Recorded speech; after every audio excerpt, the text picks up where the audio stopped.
I'm Mary Marantz. I am an author, a podcast host, a speaker, and an online course educator to thousands of people around the world. But most important to me, I am a WVU alum from 2002.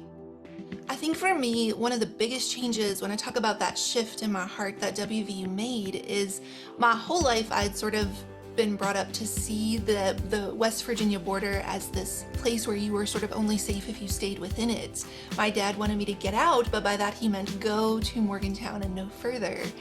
And in this really ironic way, WVU was the first place that showed me that this irregular, undulating heartbeat, I call it this kind of like, if you think about the shape of the West Virginia outline, it sort of looks like a heartbeat, that border does not have to be closed off, that it can be something that you go out into the world and the heartbeat calls you back home. It's been 20 years since I have lived in Morgantown, and more than that, since I lived, where I grew up, a couple hours south of that. And there's not a person that I know right now in my grown-up life who doesn't know that I'm from West Virginia, who doesn't know that I went to WVU. If 20 years ago me could see this, she would be jumping up and down, that's for sure.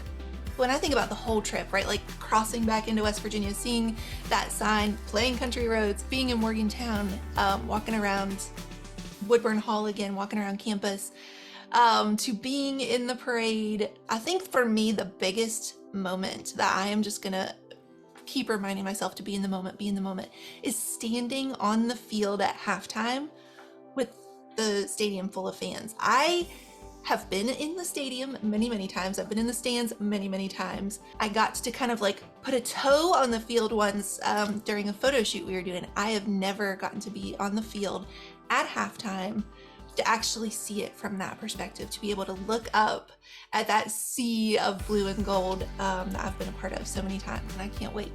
I feel like Morgantown and WVU and West Virginia in general always welcome you back, right? You are always given permission to call yourself a Mountaineer, no matter how long it's been since you've been back.